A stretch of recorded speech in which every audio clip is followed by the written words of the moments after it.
Salam sehat, salam perubahan. Bertemu lagi dengan saya Intan Nilam dengan berita terbaru, terupdate dan kali ini saya akan membahas tentang perdebatan mengenai penahanan Roy Suryo CS dan juga sejumlah pihak yang terlibat dalam polemik ijazah Presiden ke-7 RI kembali memanas. Kali ini yang menjadi sorotan bukan lagi substansi perkaranya ya, ini melainkan perbandingan dengan kasus lain yang selama ini bertahun-tahun bahkan juga menyita perhatian publik, yakni tak lain tak bukan, yaitu kasus yang melibatkan Sylvester Matutina. Di berbagai platform media sosial muncul pertanyaan yang terus sekali berulang. Mengapa perlakuan hukum terhadap kedua kasus tersebut terlihat begitu berbeda ya? Pihak penilaian saya secara akademik itu tidak diperlukan penangkapan penahanan itu selama orang ini masih kooperatif. Walaupun dia tersangka, dia kan siap hadapi, tapi kalau sudah terpidana ini wajib masuk. Itu bedanya. Kalau proses berjalan ini sifatnya itu hanya opsional selama dibutuhkan. Nah, yang terpidana misalnya kayak Sylvester itu dan 6 tahun ya, 7 tahun nggak masuk juga tuh, susah banget tuh nyari tuh orang. Kabarnya masih komisaris. Nah, yang begitu tuh yang ya, publik tuh heboh karena melihat itu ketimpangan sikap tadi. Nah, apalagi sekali lagi penahanan ini tidak relevan ketika ada Sylvester Matutina dari kubu saudara Joko Widodo yang sudah inkrah tetapi tidak pernah dilakukan upaya paksa.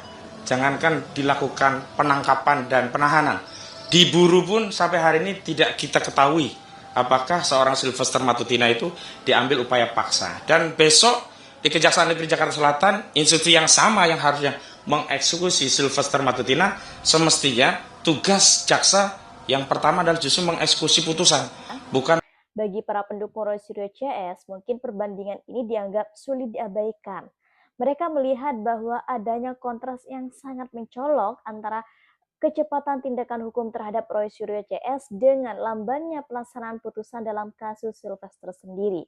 Bahkan sejumlah media sebelumnya memberitakan bahwa Sylvester ini telah berstatus terpidana dalam perkara pencemaran nama baik terhadap terhadap Yusuf Kala ya, dengan putusan yang berkekuatan hukum tetap. Nah, namun eksekusi terhadap putusan tersebut menjadi sorotan nih, karena ini disebut belum terlaksana ya selama bahkan kurang lebih 7 atau 8 tahun ini. Sedangkan di sisi lain Sylvester sempat diangkat menjadi komisaris independen ID Food pada tahun 2025 kemarin.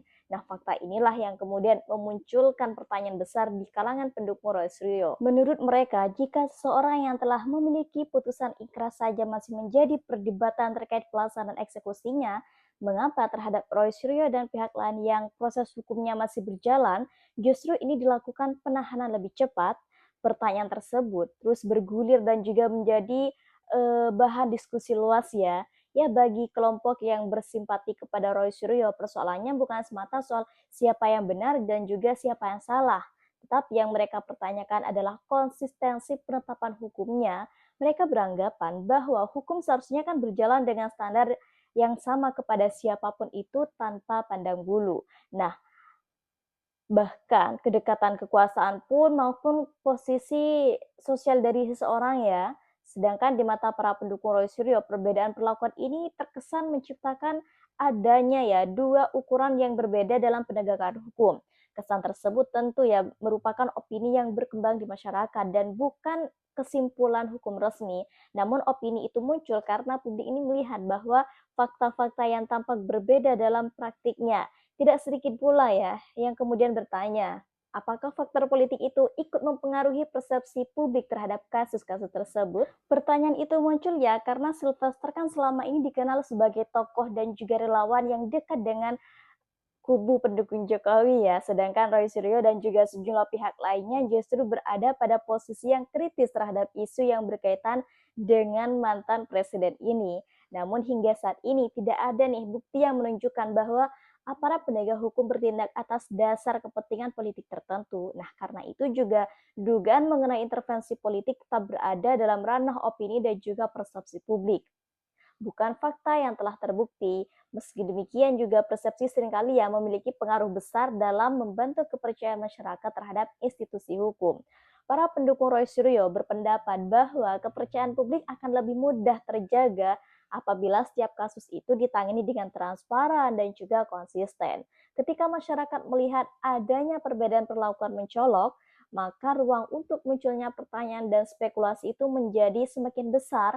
Banyak yang kemudian menilai bahwa kasus Roy Suryo telah berkembang menjadi simbol perdebatan yang lebih luas mengenai kesetaraan di hadapan hukum. Apakah semua warga negara itu benar-benar mendapatkan perlakuan yang sama? Ataukah terdapat faktor-faktor lain yang membuat penanganan suatu perkara menjadi berbeda? Nah, pertanyaan tersebut mungkin tidak mudah dijawab ya, namun yang jelas, perbandingan antara kasus Roy Suryo dan juga Sylvester Matutina ini telah menjadi bahan diskusi yang terus bergulir di tengah masyarakat. Bagi para simpatisan Roy Suryo, fakta bahwa seseorang itu yang menurut pemberitaan telah memiliki keputusan berkekuatan hukum tetap masih menjadi polemik dalam pelaksanaan eksekusinya, sementara pihak yang lain ya menghadapi tindakan hukum yang lebih cepat ketika prosesnya ini masih berlangsung, dianggap sebagai sesuatu yang layak dipertanyakan. Karena itu mereka berharap ya seluruh proses hukum ke depannya itu berjalan secara terbuka dan juga dapat dipertanggungjawabkan kepada publik, bukan semata untuk menentukan nasib Roy Suryo CS dan juga pihak-pihak terkait ya, tetapi juga ini untuk menjaga nih keyakinan masyarakat bahwa hukum benar-benar berdiri di atas prinsip keadilan yang sama bagi semua orang. Karena semakin banyak masyarakat yang membandingkan kedua kasus tersebut ya, semakin kuat pula tuntutan agar aparat penegak hukum ini memberikan penjelasan yang lebih terbuka kepada publik. Bagi sebagian orang, persoalannya bukan lagi tentang siapa yang mereka dukung nih, melainkan tentang konsistensi penegakan hukum itu sendiri. Di berbagai ruang diskusi publik muncul pandangan bahwa hukum akan mendapatkan kepercayaan masyarakat apabila diterapkan dengan ukuran yang sama kepada semua pihak, bukan yang karena kedekatan politik saja ya. Bahkan ketika publik ini melihat adanya perbedaan perlakuan dalam kasus yang berbeda namun tetap berujung hukuman, apalagi yang sama-sama menjadi perhatian nasional, maka pertanyaan mengenai rasa keadilan itu menjadi sulit dihindari. Para pendukung Roy Suryo menilai bahwa penahanan yang dilakukan sebelum adanya kepastian proses berikutnya dalam perkara yang mereka ini menimbulkan tanda tanya sendiri ya. Sedangkan di sisi lain mereka ini melihat bahwa adanya kasus lain yang menurut pemberitaan ini telah memiliki status hukum lebih lanjut, namun proses pelaksanaannya justru berlangsung sangat lama, bahkan ini bertahun-tahun ya. Nah, perbedaan inilah yang kemudian dijadikan bahan perbandingan oleh banyak pihak. Ya, kalau menurut saya ya, perbandingan ini bukan dimaksudkan untuk membela pelanggaran hukum siapapun. Mereka, saya sendirilah ya mengaku ini hanya ingin ya melihat standar yang sama diterapkan kepada semua orang. Jika suatu tindakan nih misalnya dianggap perlu dalam satu kasus, maka prinsip yang sama seharusnya berlaku juga dong dalam kasus yang lain yang memiliki karakteristik serupa.